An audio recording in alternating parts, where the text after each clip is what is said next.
Hello everyone, अस्सलाम वालेकुम। कैसे आप सब? जैसे कि आप सबको पता है कि हम काफ़ी टाइम से इस दिन का इंतज़ार कर रहे थे।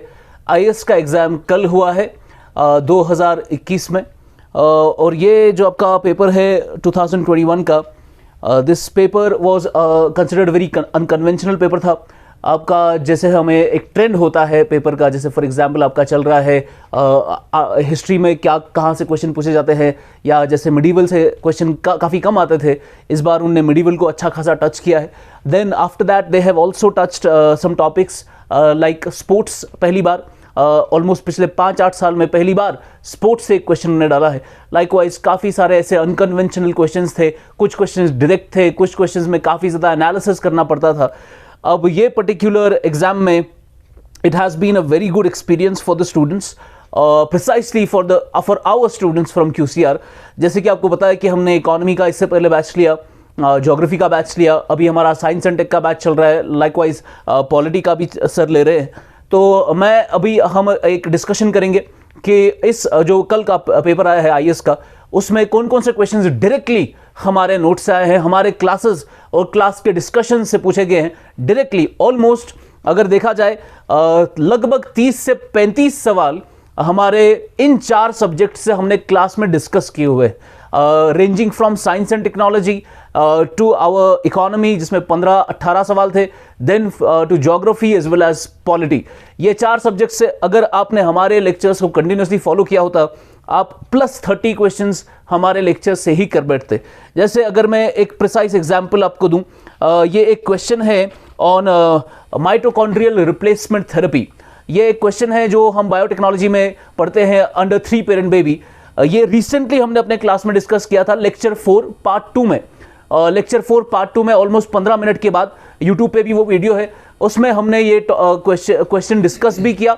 माइटोकॉन्ड्रियल रिप्लेसमेंट थेरेपी क्या होती है, वो कौन सा जो है हेरिडिटरी डिजीज़ है, उसमें दिक्कत क्या आती है, क्यों हम उसको माइटोकॉन्ड्रियल डोनेशन कहते हैं, क्यों हम उसको क्या उसमें हम करते क्या है, क्या उसमें प्रो न्यूक्लियर ट्रांसफ़र होता है या उसमें जो है स्पिंडल ट्रांसफ़र होता है। ये सारे क्वेश्चंस हमने डिस्कस किए हुए हैं हमारे साइंस एंड टेक्नोलॉजी के बायोटेक वाले लेक्चर में। अभी बायोटेक के शायद 6-7 लेक्चर ही हुए हैं और एक क्वेश्चन उसी से आया था। उसके अलावा जो हमारा इकोनॉमी का पोर्शन है, इकोनॉमी में मोरलेस हमारे लेक्चर से आपको 5-6 सवाल निकल ही जाते।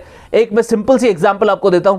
देयर इज अ क्वेश्चन, ये सेट सीरीज बी से है, क्वेश्चन 21 मनी मल्टीप्लायर पे एक सवाल था। काफ़ी आसान क्वेश्चन था।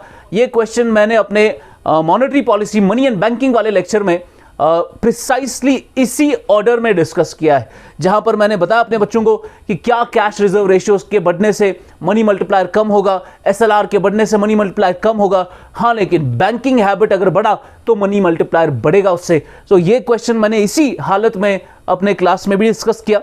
Likewise we have second question. The question is on demand pull inflation. आपको नीचे ऑप्शंस दिए गए हैं जिसमें बताया गया है कि what can be how can the demand pull inflation in India because of these 5 options. मैंने प्रिसाइसली इंडियन इकोनॉमी को लेकर डिमांड पुल इन्फ्लेशन के फैक्टर्स, कॉस्ट पुश इन्फ्लेशन के फैक्टर्स पढ़ाए हुए हैं। SSB वाले बच्चे भी ये क्वालिफाई कर पाए, जिनको SSB हमने फाइनेंशियल अकाउंट सिस्टम में पढ़ाया था, वो भी ये क्वेश्चन बहुत ही आसानी से कर पाए। हमने सुबह SSB वाले बच्चों के लिए वो डिस्कशन रखा था पेपर का, तो उन्होंने IAS का पेपर SSB वाले बच्चों ने बहुत आराम से क्वालिफाई किया ये इकोनॉमी के क्वेश्चंस, जिसमें मैंने expansionary policies, fiscal stimulus, inflation indexing wages, high purchasing power, rising interest rates, what are going to be the effects of all these concepts on demand pull inflation. Likewise, we have another question in economy. Economy का एक और question था, like RBI, central bank. There is a famous line like RBI is the lender of the last resort. जब हमने RBI पढ़ा, मैंने SSB को RBI पढ़ा, मैंने RBI हमारे IAS के बैचेस को पढ़ा है, उसमें अगर वो लेक्चर आपने देखा है, you can precisely solve this question कि RBI का lender of the last resort का मतलब क्या है। ये आपका बहुत आसान सवाल था और हमने भी ये डिस्कस किया था अपने क्लास में। Likewise there is another question economy में लेट मी सी, इकोनॉमी में एक और क्वेश्चन है regarding yes economic recession, which of the following is most likely to be taken as a step in the time of economic recession. मैंने ये growth and development में बिल्कुल पढ़ा हुआ है कि इकोनॉमिक रिसेशन के टाइम हम क्या करते हैं, गवर्नमेंट अपना पब्लिक एक्सपेंडिचर बढ़ाती है on public projects. Now this was a precise phrase used by me in my lecture of growth and development in our IAS batch. Then recently हमने SSB में माइक्रो इकोनॉमिक्स भी पढ़ा। Micro economics मैंने अपने IAS के बच्चों को भी पढ़ाया था। बिल्कुल माइक्रो उतना आता नहीं है, जैसे कि आपको पता है। आप ट्रेंड देखिए, पिछले 5 सालों में एक सवाल आया है माइक्रो इकोनॉमिक्स से। इस साल भी हमें लगा था माइक्रो इकोनॉमिक्स उतना ज्यादा इंपॉर्टेंट नहीं है, सवाल नहीं आएगा।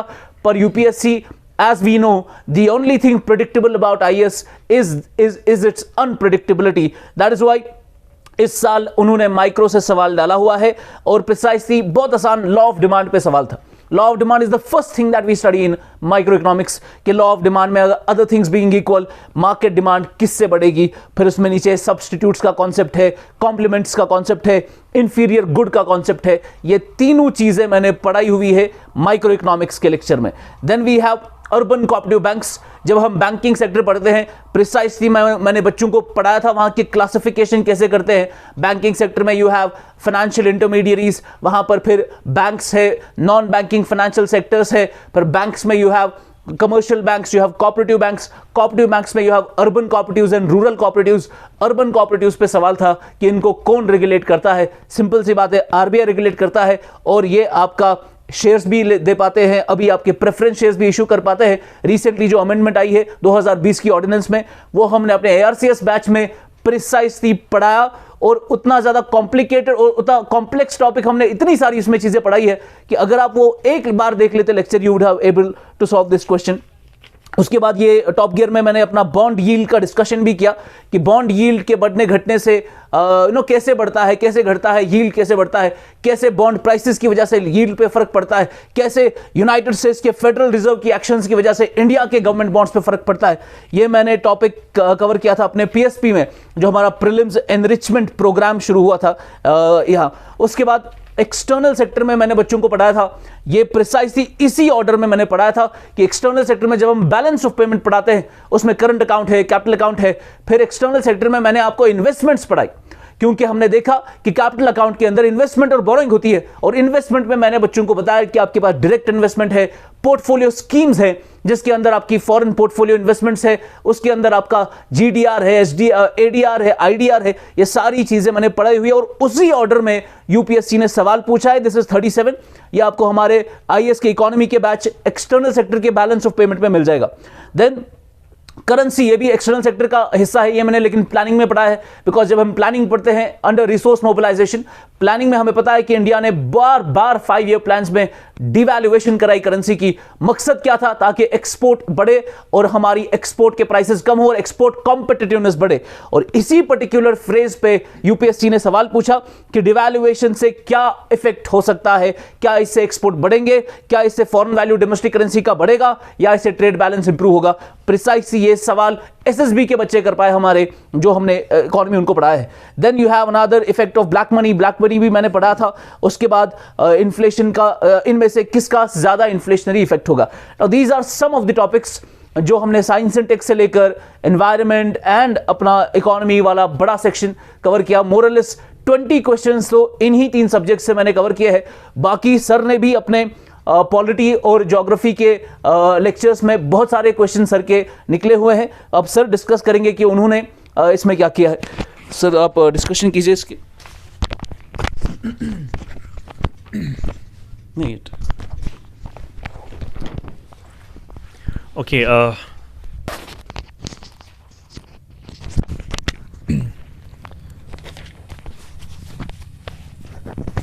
ओके, अस्सलाम वालेकुम।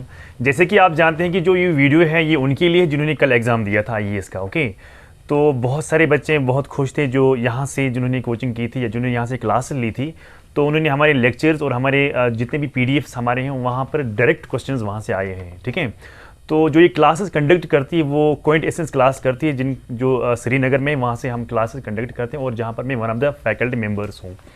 तो यहाँ मैं पढ़ाता हूँ ज्योग्राफी और पॉलिटी। तो ज्योग्राफी मैंने ऑलरेडी पढ़ा है यहाँ पर। तो ज्योग्राफी में बहुत सारे क्वेश्चंस रिवर्स से क्वेश्चंस पूछा गया है ओशनोग्राफी से क्वेश्चन पूछा गया है, तो बिल्कुल स्ट्रेट फॉरवर्ड क्वेश्चन थे, उतना कुछ नहीं था। लेकिन जो भी मैंने क्लास में पढ़ाया है, जो भी मैंने पीडीएफ यानी नोट्स आई मीन टू से जो भी मैंने दिए हैं, वो सारे डायरेक्ट क्वेश्चंस वहाँ से आए हैं। क्योंकि जब भी मैं रिवर्स पढ़ाता हूँ, देखो एक होता है याद करना, दूसरा होता है कि ज्योग्राफी को देखना समझना on the base of diagrams. तो हमेशा याद रखना कि जब भी आप ज्योग्राफी पढ़ते हो तो आपको याद रखना है on the base of diagrams, on the base of image. तो उसके बुनियाद पर जब आपको वो अंडरस्टैंड हो जाएगा तो आप कोई भी क्वेश्चन कर सकते हो। बिल्कुल इट इज़ राइट, जैसे कि सर ने भी कहा कि जितने भी हमारे यहाँ एसएसबी के स्टूडेंट्स थे, तो सुबह मैंने यहाँ पर मैंने बहुत सारे बच्चों को देखा जो एसएसबी के थे, उन्होंने वो क्वेश्चंस किए हैं जो रिवर्स पर आए थे क्वेश्चंस एक्सक्लूसिवली। तो अब रही बात पॉलिटी के बारे में, तो पॉलिटी मैंने रिसेंटली स्टार्ट की और पॉलिटी मैंने लगभग 5-6 लेक्चर्स मैंने टोटल दिए हैं सो फार। क्योंकि हमारा अभी पॉलिटी बैच जो है वो बहुत लेट स्टार्ट हुआ, तो 6 लेक्चर आई थिंक कि जो सारे यूट्यूब पर अवेलेबल हैं। तो उसमें से मैंने सिर्फ 6 लेक्चर या 5 लेक्चर मैंने दिए। 5 लेक्चर में से 4 क्वेश्चन कल आए हैं। आउट ऑफ 5 लेक्चर्स 4 क्वेश्चन आए हैं। तो ये बहुत ही बड़ी मैं कह सकता हूँ कि एक अचीवमेंट है उन बच्चों के लिए जिन्होंने यहाँ पर पढ़ लिया था और यहाँ उन्होंने क्लास दी थी और उन्हें पीडीएफ लिया था। जैसे कि फॉर एग्जांपल अगर मैं पहले क्वेश्चन के बारे में बात करूँ कि क्वेश्चन एक है what was the exact constitutional states of India on 26 जनवरी 1950। ये मैंने आपको प्रीएम्बल में पढ़ा है, जैसे कि मैंने आज भी उसके बारे में बात की थी, डिबेट ऑन प्रीएम्बल। हाँ, कि प्रीएम्बल पर डिबेट जो हमने किया उसमें हमने बहुत सारे केसेस के बारे में डिस्कस किया।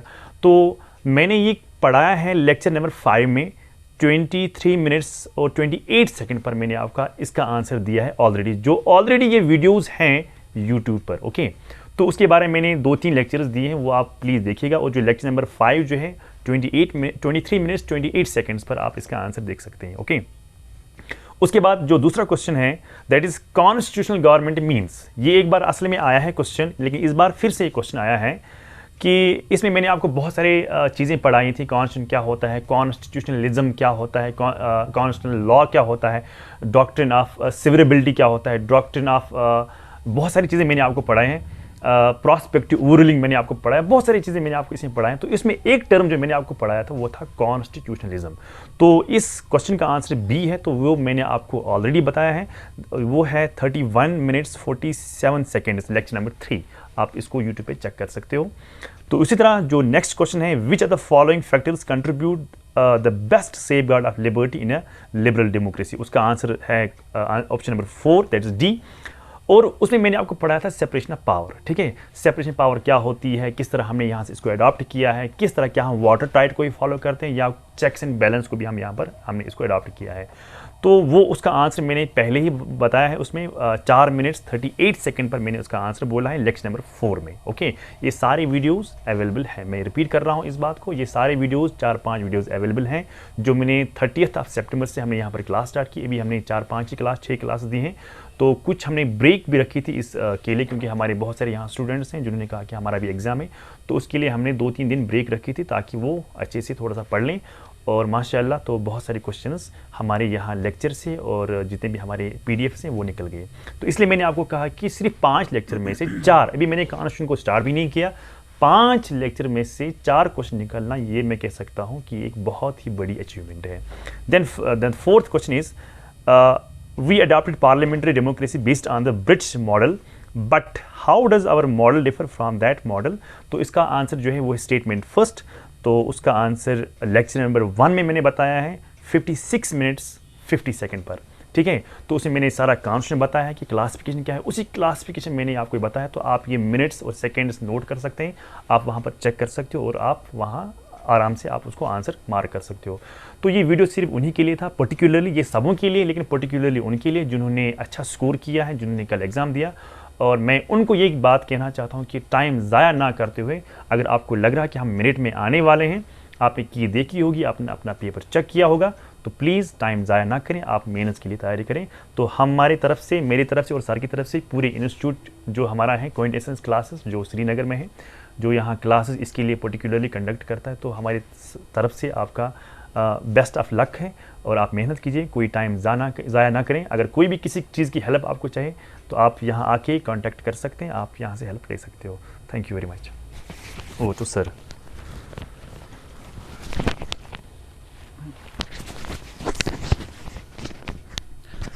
सो जैसे कि आपको सर ने बताया कि कितने सारे क्वेश्चंस अभी हमारे लेक्चर्स आए हैं। सर ने तो अभी पॉलिटी शुरू भी नहीं किया, 5-6 लेक्चर्स ही हुए उसमें, and we are very happy to see कि सर के शुरू के 5 लेक्चर में से 4 सवाल निकले हुए हैं, and it is really an achievement.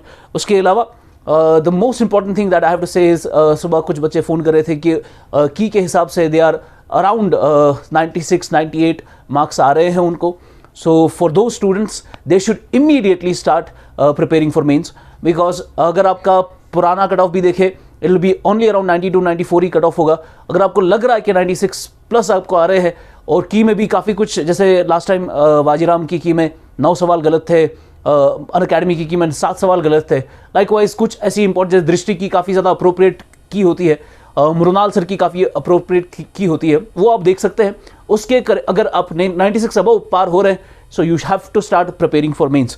और फिर वो बच्चे हैं जो केएस के लिए पढ़ रहे हैं, अभी 24 को केएस है। सुबह ही एक हमारा लड़का फ़ोन कर रहा था, he has studied SSB from us, और फिर वो केएस में भी आना चाहते थे, पर उन्होंने अटेम्प्ट दिया और उनका मोस्ट जो फॉर्चुनेटली उनका हो गया, और he is now in a dilemma कि केएस का प्री देना चाहिए या मेंस देना चाहिए।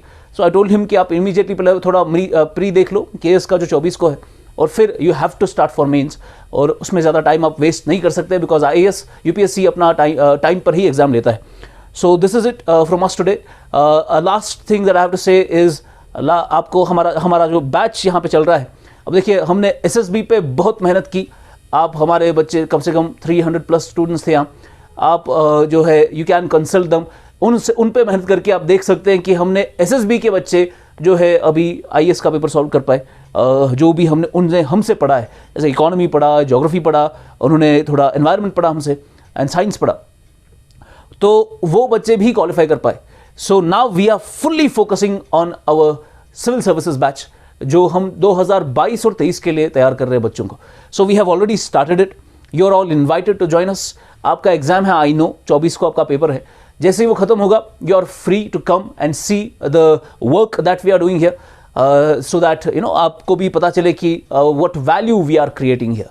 सो we invite all of you, it's an open class. आप जब भी आना चाहते हैं, you can come and sit in the class and see the content that we are giving and delivering. It is happening here for the first time.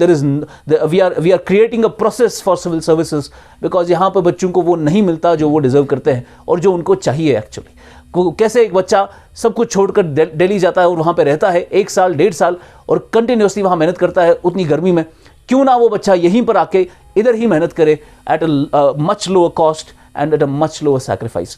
So this is it from us. Thank you so much. God bless you. Bye-bye.